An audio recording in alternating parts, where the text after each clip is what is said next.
Hachem, avec les clés de Dieu, on va étudier ce soir le Dvar Malchut sur la paracha Vayechi.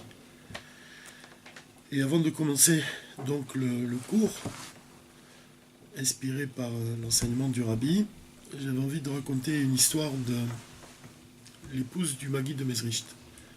On raconte qu'un soir, l'épouse du Maguide de Mezrich, elle devait se rendre au mikvé et elle est sortie de chez elle. Et en chemin, il neigeait beaucoup. Elle a été prise par la tourmente de la neige et s'est égarée en chemin. Donc elle a perdu beaucoup de temps et quand elle est arrivée au mikvé, le mikvé était fermé. Alors elle a frappé doucement à la porte et voyant que personne ne répondait, elle a tapé un peu plus fort et il y a le gardien furieux qui s'est réveillé, comme ça, brusquement, qui s'est levé et qui lui a dit que c'était trop tard, et donc de partir, il lui a crié de partir. Alors elle était désemparée, et qu'est-ce qu'elle a fait au lieu de partir, comme lui a dit le gardien, elle est restée sur place. Elle est restée comme ça. Elle a attendu. Et vers les minuit, elle a entendu comme ça le tintement de clochette. Elle a vu arriver un traîneau, et du traîneau, il y a 4 femmes qui sont descendues, qui sont allées devant la porte du mikvé, qui ont frappé, qui ont appelé. Le gardien est arrivé avec un chandelier, comme ça, il a ouvert la porte. Et quand il a vu ces 4 femmes, il avait comme ça un air effrayé, il les a invitées à rentrer dans le mikvé. Mais auparavant, qu'est-ce qu'elles ont fait, ces femmes-là? Elles ont pris soin de prendre avec elles l'épouse du Maguide. Et comme ça, elles ont procédé à l'immersion rituelle, elles se sont trempées toutes les 5, en fait, ensemble. Et quand elles ont terminé de se tremper dans le mikvé, elles ont pris l'épouse du Maguide et elles l'ont ramenée jusque devant sa porte. À ce moment-là, l'épouse du Maguide s'est retournée et le traîneau avait disparu. Alors elle est rentrée chez elle, comme ça, doucement. Elle est rentrée dans sa maison et elle a entendu la voix de son mari, le Maguide de Mezrich, qui lui a dit « Alors tu t'es trempé avec les 4 matriarches ?» En fait, elle s'était trempée avec les matriarches. Je dis les 4 matriarches. Avec Sarah, Rivka, Rachel et Léa. Et cette histoire, en fait, elle illustre assez bien un des enseignements du Dvar Malchut. Il y a beaucoup d'enseignements du Rabbi. Évidemment, chaque fois, j'essaie d'en choisir quelques-uns, de les lier l'un avec l'autre. Et il y a un enseignement en particulier qui est intéressant et vous allez voir que cette histoire-là sur l'épouse du Maguide de Mezrich, elle illustre assez bien cet enseignement. D'abord, pour commencer, c'est important de dire que la paracha Vayechi, c'est la dernière du livre de Bereshit. Donc, en quelque sorte, c'est le tampon. On sait que c'est important que la fin d'une chose, elle est liée à son commencement, et c'est toujours très important. Puisqu'à la fin de la paracha, on dit Chazak, Chazak, Venitrazek. C'est une prière afin de se renforcer. Mais là, c'est plus particulièrement vrai parce que on parle de la vie de Yaakov Avinu et dans cette paracha, on parle du moment où il a béni ses 12 fils. Et le Rabbi explique que cette bracha qu'il a donnée à ses enfants, en fait, c'est les 12 tzadikim des 12 tribus d'Israël. Elle a donné de la force, pas seulement à ses fils, mais à toute leur descendance, jusqu'à aujourd'hui, jusqu'au moment de l'exil. La bracha de Yaakov Avinu, elle va nous insuffler de la force jusqu'à la fin de toutes les générations, jusqu'au moment de la Géoula. Dans le Rabbi, il établit un lien ici entre la paracha Vayechi et le jeûne du 10 Tevet. Pourquoi ? Parce qu'ils tombent toujours à peu près en même temps. ce jeûne-là du Distevet. Il faut savoir qu'il y a 4 jeûnes essentiels dans l'année. Et ces 4 jeûnes, ils représentent tous, ils sont tous liés avec la destruction du temple. Le Tisha B'Av, c'est vraiment, de manière concrète, c'est la destruction du temple. Mais le jeûne du Distevet, à quel moment il correspond? Il correspond au moment où le roi de Bavel, avec son armée, ils ont entouré Jérusalem, et c'est ce qu'on appelle, c'est le siège de Jérusalem. Donc ils n'ont pas touché au temple, ils n'ont même pas touché à la muraille de Jérusalem.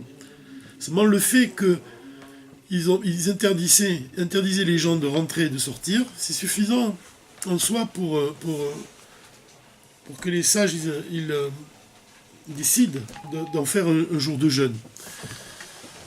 Maintenant, le point qui est intéressant ici, c'est que le jeûne, dans son aspect premier, évidemment, il représente quelque chose de très négatif. Et ici, en l'occurrence, puisque ça parle de quoi? Ça parle du début de la destruction du temple, finalement. Puisque c'est le moment où les Juifs, ils ont été encerclés. Et petit à petit, dans l'histoire, on va voir que, en fait, finalement, le temple va être détruit. Maintenant, ce jeûne du Distevet, le rabbi dit qu'il a quelque chose de très fondamental, très particulier, puisque on ne doit pas voir un jeûne dans son aspect négatif, on doit voir dans son aspect positif. C'est pour ça que même dans le Dvar Malchut, sur cette paracha, il y a 2 concepts divins, il y a 2 éléments qui sont traités, 2 sujets d'étude qui sont traités par le rabbi et qui reviennent sans cesse dans la partie profonde de la Torah, dans la Chassidoute. Le premier, c'est selon le fait qu'on dit toujours que la fin est ancrée dans le commencement, sauf Maaseh Marshavatrila, comme on dit dans la prière de l'Echadodi, c'est-à-dire que la fin de l'action est au début dans la pensée. Ça, c'est le premier concept. Et le second concept, c'est de dire que l'essence divine, elle se révèle dans les endroits les plus inférieurs. Sauf Maaseh Marshavatrila, c'est quelque chose qui est important, puisque en fait, ça nous amène à penser et à comprendre que les choses qui nous semblent les plus dénuées d'importance, les choses les plus inférieures, elles revêtent un aspect essentiel, en fait. D'ailleurs, comme on voit par exemple dans les différents règnes de la création, on voit qu'en premier c'est l'homme, le Médaber, puis vient l'animal, puis en dessous vient le végétal, puis en dessous encore vient l'inanimé. Mais l'inanimé, bien que ce soit comme la pierre ou comme le fer, sont des éléments inanimés, mais à leur source, ils ont une source extrêmement élevée. L'inanimé, c'est quelque chose qui existe même c'est quelque chose qui peut exister dans les domaines spirituels. On le voit par exemple dans la prière de la Hamida. La prière de la Hamida, on pourrait dire qu'elle est inanimée quelque part, puisqu'on ne profère pas de paroles. Même on reste immobile. En même temps, c'est la prière la plus importante. Donc même il y a des versets, des prophètes où on dit que dans les temps messianiques, la pierre elle va crier et le bois de la poutre il va lui répondre.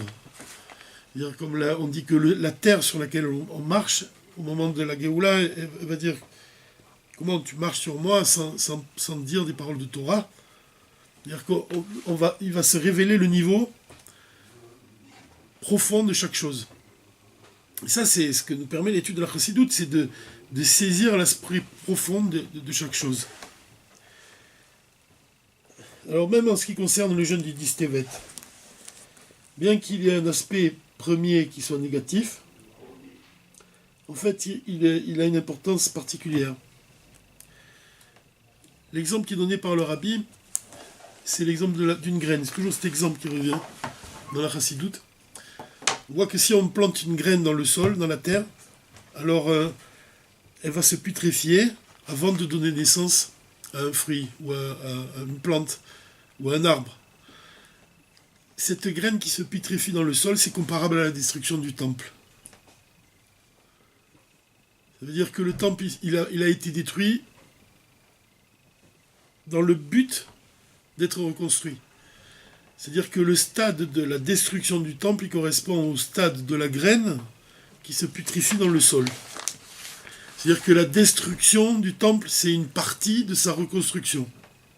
C'est comme si que je fais une création, et puis je la détruis pour refaire quelque chose de mieux encore. Donc la destruction du temple, on doit comprendre, à travers l'aspect de la chassidoute, qu'elle représente une reconstruction. C'est pour ça que même on dit que pendant la période qui précède Tisha B'Av, on étudie les lois du temple. Parce que c'est pas seulement, même bien que le mois de Av, il contient en lui la destruction du temple, on dit que c'est le rabbi explique que c'est le mois de la reconstruction. On s'attache à construire. Il n'y a pas de sujet de détruire. La destruction, elle a un aspect qui est positif. Maintenant, le jeûne, pourquoi on jeûne? C'est pour donner l'occasion, Dieu il donne l'occasion au peuple juif de faire teshuva. Et dans le cas où le peuple juif fait teshuva, alors le temple, il n'est pas détruit. Maintenant, le jeûne, il représente ce réveil-là. C'est-à-dire qu'à partir du moment où le peuple juif fait teshuva, alors il suscite le désir divin de délivrer le peuple juif et de reconstruire Jérusalem, et de reconstruire de faire descendre le troisième temple.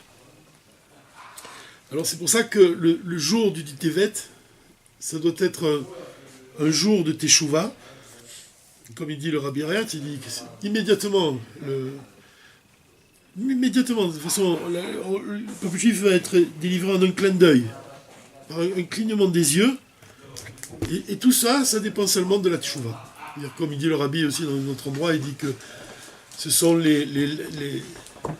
c'est le péché qui a amené les larmes, c'est-à-dire la souffrance dans le monde, à partir du moment où Adam Arishon il a désobéi à Dieu. Donc il a provoqué la mort dans le monde. Donc la mort, elle vient du péché, et la mort, elle vient du fait que Adam Arishon a désobéi. Donc ces larmes-là qui sont apparues dans le monde à cause de sa désobéissance, le moyen de les réparer, c'est par des larmes de Teshuvah. C'est-à-dire le fait d'avoir, comme le Rabbi l'explique dans le Mahamar, le fait d'avoir le cœur brisé, les larmes de Teshuvah, à l'image de cet homme, Eliezer ben Dordaya, qui a fait Teshuvah au dernier moment de sa vie, avec une telle force que son âme, elle a quitté son corps, par la force de ses pleurs. Et c'est pour ça que les sages, ils ont dit qu'il a gagné le Olam Haba en un instant. C'est pour exprimer le pouvoir des larmes de Teshuvah.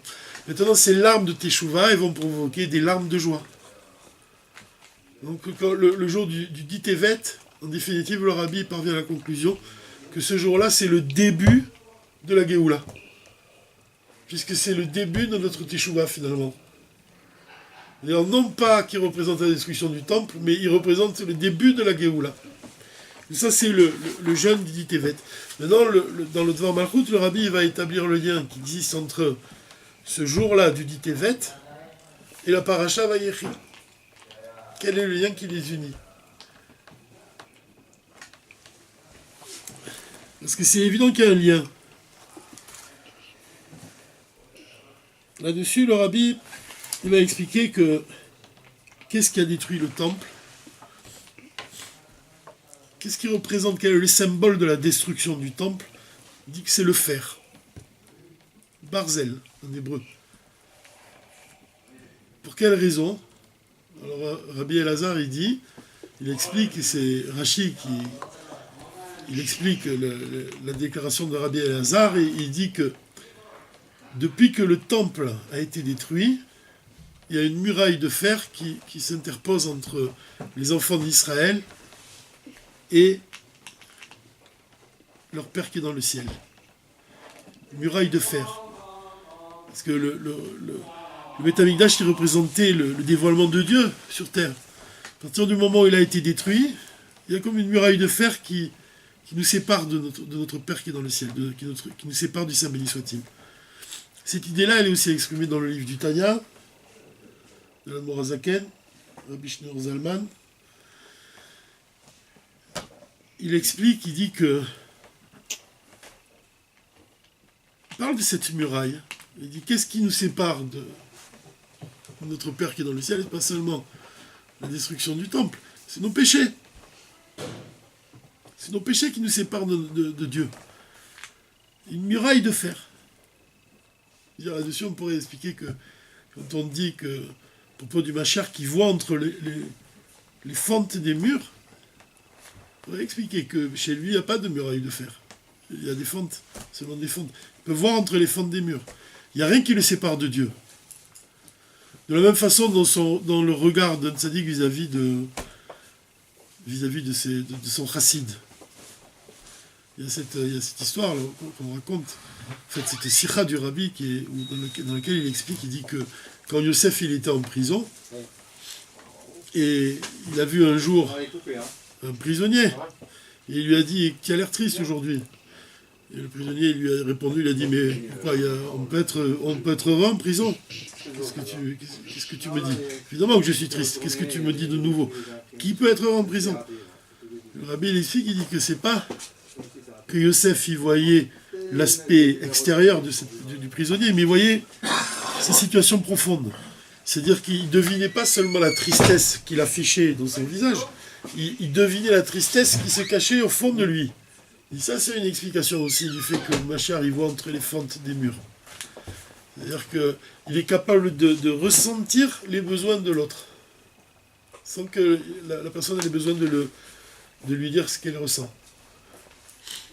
Là, c'est la capacité d'un tzaddik, en particulier, comme on voit ici, du Rabbi, quand il reçoit tous ces chassidim, qu'il reçoit tous les enfants d'Israël en Yichidout. Il voit des choses que même les personnes elles ne lui disent pas. Et ça, c'est la qualité du Mashiach, de voir entre les fentes des murs. Maintenant, on comprend même, c'est le fer des armes qui a détruit aussi le Beth Amikdash. C'est pour ça que les sages disent qu'on n'entendait pas le son du fer au moment où on a reconstruit le temple. Il y aurait même le son du fer, on n'en veut pas. Dieu, il n'en voulait pas au moment de construire le temple. Donc on voit qu'il y a le fer du côté de l'impureté. C'est le fer qui a détruit le temple, et il est un symbole donc de la mort, de la destruction. Maintenant, du côté de la sainteté, qu'est-ce que c'est le fer ?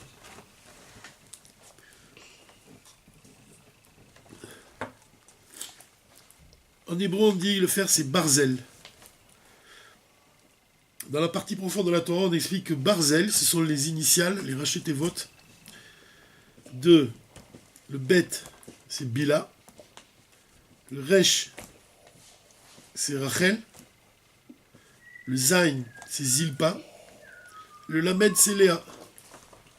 C'est-à-dire que ce sont les initiales des deux servantes et des deux imaot. Mais là, ce qui est intéressant, et le Rabbi souligne ici que les initiales des servantes, elles précèdent les initiales de leur maîtresse. Bila, elle est avant Rachel, et Zilpa, elle est avant Léa.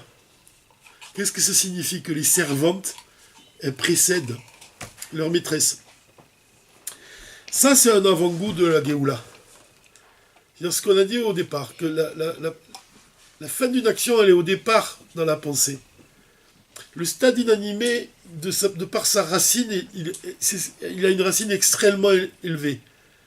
C'est-à-dire que les choses qui nous apparaissent les plus inférieures, elles ont une origine encore plus élevée que tout le reste. C'est le cas de la séphira de Malchut. Malchut, ça représente le souffle de Dieu. La parole de Dieu qui crée, qui met à l'existence à chaque instant les mondes. Qu'est-ce qui précède Malchut? Qu'est-ce qui précède la parole? La pensée. La pensée, c'est plus élevé que la parole. Donc, dans l'ordre de l'enchaînement des mondes, on voit que Malchut, elle est en dernier. Au départ, il y a la pensée, il vient la parole, il vient ensuite l'action. Mais le fait de souffler, ce souffle-là, c'est quoi? C'est un reflet de ma pensée. C'est-à-dire, les paroles que je vais dire, elles sont simplement un reflet de ce qui se passe dans ma pensée, qui est infini. La pensée, c'est une force infinie. je peux penser à des choses indéfiniment. Maintenant, ce que je vais dire, c'est un tzimtzum, c'est un simple reflet de ma pensée. Donc on voit que, qu'est-ce que c'est une parole par rapport à la pensée? C'est comme Morazaken dit, c'est comme une goutte par rapport à l'océan. De la même façon, la lumière qui apparaît dans le monde, la lumière qui se dévoile dans le monde, dans chaque chose de la création, c'est simplement le souffle divin, si on peut dire simplement. Simplement le souffle divin. Maintenant, qu'est-ce que c'est ce monde-là en comparaison à la pensée de Dieu? C'est rien. C'est-à-dire que quand on dit que dans le dévoilement du Machar, on verra une lumière qu'aucun œil n'a vue, en fait, c'est le dévoilement de la pensée de Dieu qui va se révéler. Donc quand la pensée de Dieu elle va apparaître de manière véritable, de manière concrète dans le monde, quand le monde il va respirer sous une nouvelle lumière, sous la lumière de la délivrance, en fait, c'est le moment où toutes les purifications seront terminées. Et c'est le moment où Dieu il va effacer les larmes de tous les visages, les larmes encore une fois, il va effacer les larmes de tous les visages, et la mort sera avalée, comme ça c'est écrit. Et à ce moment-là, en fait, on dit que la séphira de Malchut, elle va s'élever au-dessus de toutes les séphirotes. Dans l'enchaînement des mondes, Tzemar Tzedek qui dit qu'il y a deux niveaux dans la séphira de Malchut. Il y a le niveau de la mer et le niveau du ciel. Le niveau du ciel, ça représente la séphira de Malchut telle qu'elle reçoit toute sa lumière de toutes les séphirotes qui la dépassent. Ça, c'est le niveau du ciel. Et le niveau de la mer, c'est le niveau de la lumière que la séphira de Malchut elle va dispenser au monde. Il y en a un qui est plus élevé que l'autre. J'ai un petit doute, je ne sais pas si je me rappelle pas si c'est le niveau de la mer ou le niveau de la terre. Terre et du ciel. Disons que c'est la terre et le ciel. Disons les choses ainsi. Peut-être pas au nom du Tzemar Tzedek, mais on va l'expliquer comme ça. La séphira de Malchut telle qu'elle reçoit toute sa lumière des mondes supérieurs, c'est le niveau du ciel. Il est supérieur. La séphira de Malchut telle qu'elle dispense sa lumière qu'elle a reçue dans les mondes, c'est le niveau de la terre. C'est un niveau qui est plus bas. C'est deux niveaux dans la séphira de Malchut. Et c'est important parce que le rabbi ramène ici un enseignement, et il explique comme ça, dans les mots du rabbi. En ce qui concerne les servantes, quand on a parlé de Bila et de Zilpa, les Gabé, Agvirot, on voit que Bila elle précède Rachel, et Zilpa elle précède Léa.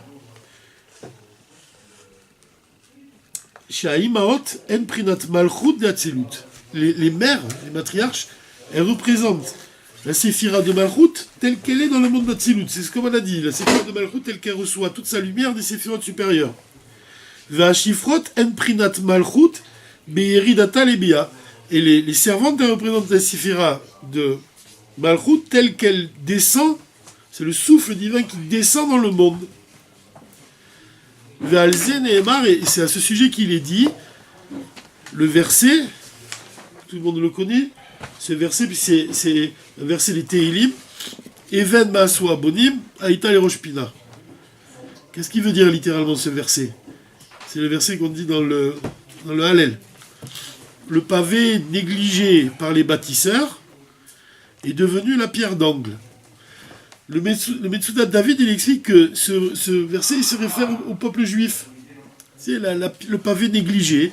C'est le peuple juif qui est humilié par les nations et qui n'en demeure pas moins la pierre d'angle de la création. On comprend ça, c'est simple. Le pavé négligé par les bâtisseurs est devenu la pierre d'angle. Metsudat David, il dit, le pavé, c'est une allusion au peuple d'Israël qui est méprisé, qui est négligé par les peuples du monde, et pourtant, bien qu'il soit la pierre d'angle de la création. Maintenant, dans le sens profond, le rabbi, il explique. Il dit comme ça, que les patriarches, chez Bonim à Malchut, ceux qui construisent la Malchut, de quelle manière ils construisent la Malchut? De quelle manière les rois, ils dispensent leur lumière à la séphira de Malchut? Les rois, les patriarches, par le fait de s'unir à leurs épouses, les matriarches. Et ils n'ont pas voulu, Mitzadatzmam. De même, ils ne voulaient pas s'unir à leur servante. Pourquoi? Kevan Shemaasu Yerida Lebia, parce qu'ils ne désiraient pas descendre dans ce monde. Et ça, c'est le sujet des chiffrotes, des servantes. Alpha Pichen, et malgré cela, Dafka Aliede Nisouem et Machifrot, c'est précisément par leur union avec les chiffrotes, avec les servantes, que le niveau de Malchut, dans sa descente dans les mondes de Bia, il devient un binyan ve'aliyat Malchut betachlit hashlemut, et parvient à la perfection. Cette idée-là est exprimée dans le Kuntra Soumayan du Rabbi Rachab. Le souffle divin, il répugne à descendre dans le monde. Comme on voit ici, les rois, ils veulent s'unir seulement aux Imaot. Les patriarches, ils veulent seulement s'unir aux Imaot, qui représentent le monde d'Atsilut. Ils veulent rester dans le monde d'Atsilut. C'est comme l'âme. L'âme, elle est enracinée dans l'essence divine, et elle répugne à descendre dans un corps, de descendre dans le monde. Pour quelle raison? Parce que le souffle divin, quelle raison il répugne à descendre, s'habiller dans la matière de ce monde? Parce que le choix est donné à l'homme de faire le bien ou de faire le mal. Et si Dieu nous en préserve, l'homme il choisit de faire le mal, alors le souffle divin, il va être emprisonné, il va être en exil dans le monde. Il va être enfermé par les clipotes. Il va être enfermé par les forces du mal. C'est l'exil de la Shrina. C'est pour ça qu'il répugne à descendre dans les mondes. Et ici, le rabbi l'exprime de la manière suivante, en disant que les patriarches, d'eux-mêmes, ils ne voulaient pas s'unir aux chiffrotes, aux servantes, parce que les servantes, elles représentent la lumière de Malchut qui descend s'habiller dans le monde. C'est comme ça, c'est enseigné par le rabbi. Et en fait, on voit la servante, et là, comme ça, de premier abord, au premier regard, on se dit, c'est quelqu'un qui est inférieur. Elle est inférieure aux Imaot, elle est inférieure aux matriarches. Et comme on l'a dit, c'est pour ça que j'ai mis le point sur le fait qu'on dit au départ que les sens divines se révèlent dans les niveaux les plus inférieurs. Et c'est précisément parce qu'elles-mêmes, elles descendent, les servantes, dans les niveaux inférieurs, c'est-à-dire dans le monde de Bia, dans ce monde qui est le monde le plus inférieur, que ça dénote de leur grandeur. C'est comme on pourrait donner l'exemple d'un Rav. La grandeur d'un Rav, c'est pas de concevoir des concepts divins très élevés seulement, c'est pas seulement ça. C'est le fait de les faire descendre très bas. Qu'est-ce qui est le plus élevé? C'est, comme on dit, la 5e bougie de Hanouka. Elle peut jamais tomber le jour du Shabbat. Le jour du Shabbat, il a sa propre lumière, il n'a pas besoin de la lumière de Hanouka. Il a une lumière déjà qui est infinie. Et la 5e bougie de Hanouka, elle tombe jamais le jour du Shabbat, ça vient nous enseigner qu'elle est capable d'éclairer les endroits les plus obscurs. En l'occurrence, pas le jour du Shabbat qui est même illuminé. La grandeur, c'est d'aller toucher ces endroits les plus obscurs. La grandeur, c'est d'aller toucher les élèves les plus réticents. Ça, c'est symbolisé par les chiffrotes, par les servantes.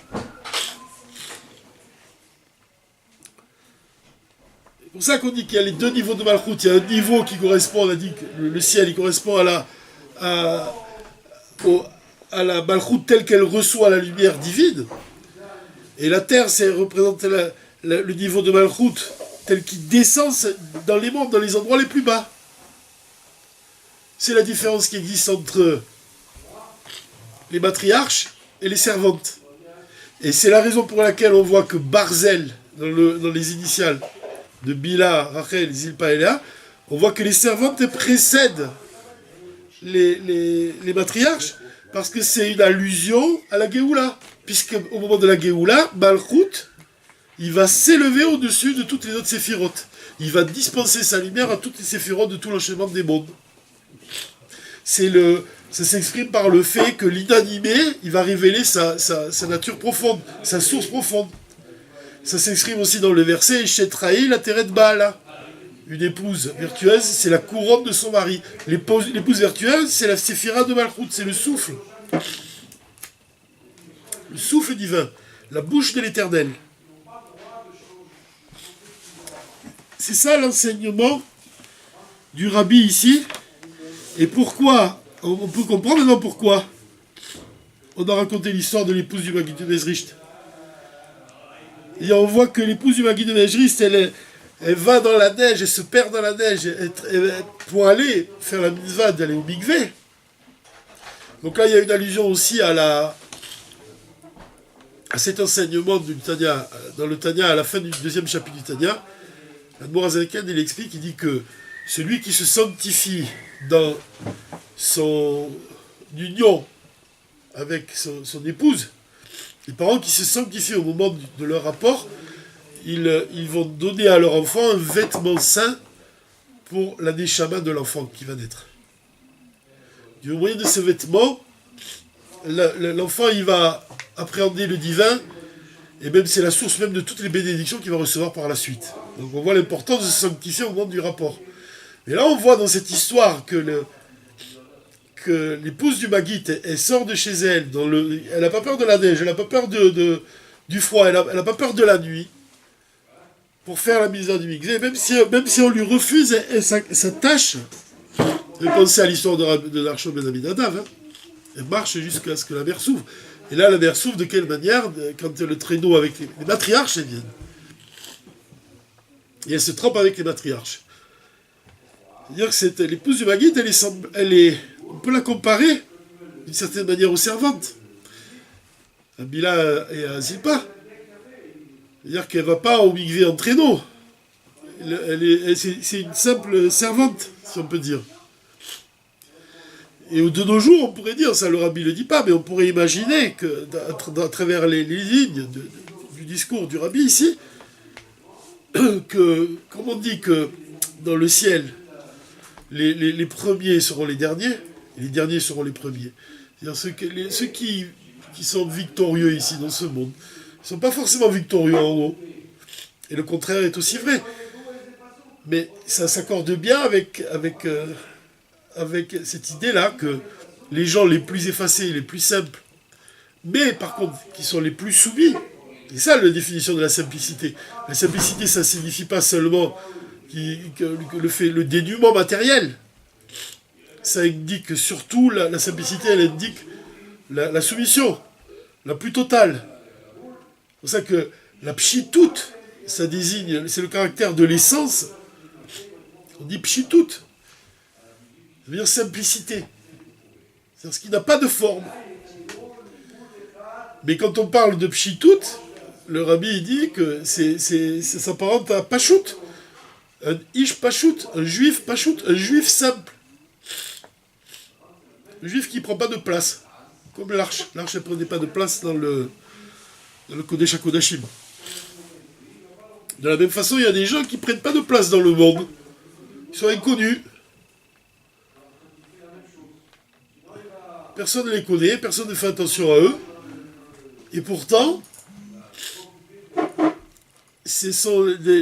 dans les temps futurs, ils vont précéder même les patriarches et les matriarches, d'une certaine manière.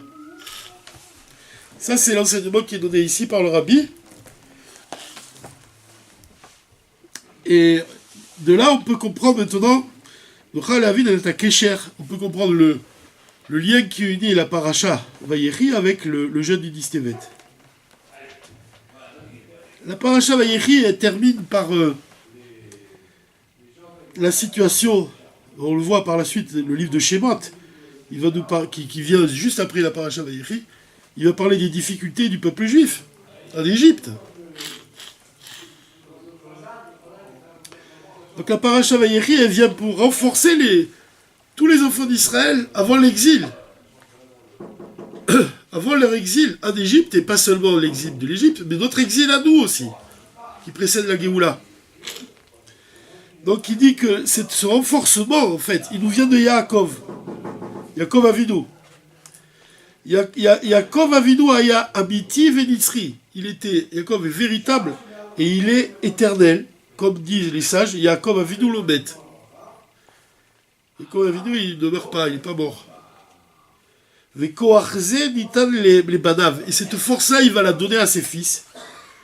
pour qu'il puisse passer l'exil et pour qu'il puisse rester avec cette force-là éternelle jusqu'au moment de la Géoula.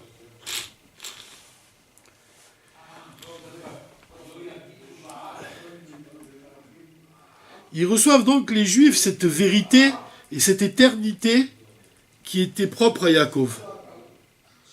C'est pour ça que tous les fils de Yaakov, c'était des tzadikim. Et la force de Yaakov, elle leur a été transmise à tous. C'est pour ça qu'il y a l'expression, quand on dit Zaharo Bechaim, sa génération, elle est vivante, sa descendance, pardon, elle est vivante. On met l'accent sur le fait que toutes les bonnes actions des enfants d'Israël pendant l'exil, ils représentent seulement ce que Yaakov il a planté. Et cette graine-là qui va donner naissance à la Tzmichat HaGeoula, la délivrance, elle va éclore. La Geoula Shlema. C'est pour ça que quand arrive le jeûne du Dit Tevet, alors on met l'accent sur la destruction,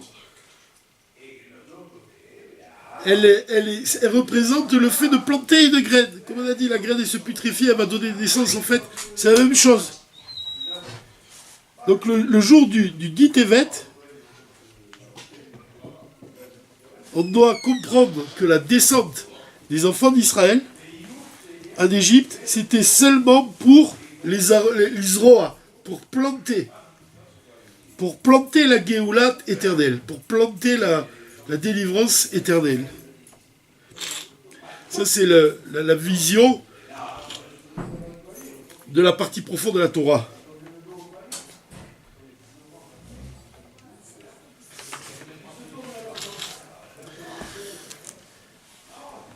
Keshem Shekaacher Zorim, lorsqu'on plante des graines dans la terre, ou Mamshir Litzmoach Levad, elle continue à pousser, le processus il va continuer tout seul. Toi tu plantes et en fait il y a une action qui va commencer sans toi même. Et ça va apporter des fruits. Et au bout d'un certain temps, même les actions, nos bonnes actions doivent être de cette forme-là.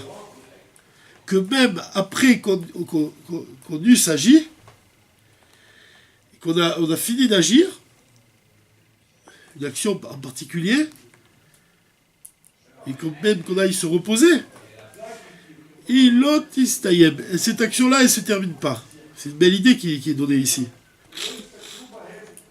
Mais elle continue à donner de la vitalité, elle continue à avoir il résulte d'elle que des bonnes choses. C'est-à-dire que Rabbi il dit ici que le fait d'agir, de faire des bonnes actions, et ben même si toi après tu as terminé ton action, tu vas te reposer, ton action elle continue, elle va continuer à donner des fruits. De la même façon que tu plantes une graine, tu l'as plantée, après tu t'en vas et elle va continuer toute seule à éclore. C'est vrai, quand tu rapproches quelqu'un de la tchouva, même si tu n'es pas là, la personne peut elle-même rapprocher quelqu'un d'autre. C'est ça que les sources se répandent à l'extérieur. C'est comme des graines qu'on plante dans la terre et qui se répandent et qui donnent naissance à des fruits de manière infinie.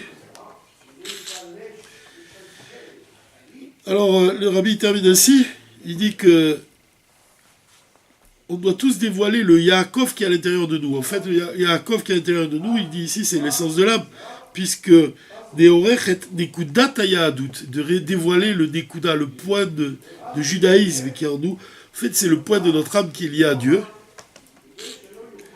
Et de cette manière-là, quand on réveille l'essence de notre âme, alors cette essence-là, elle va rayonner dans les forces de notre âme.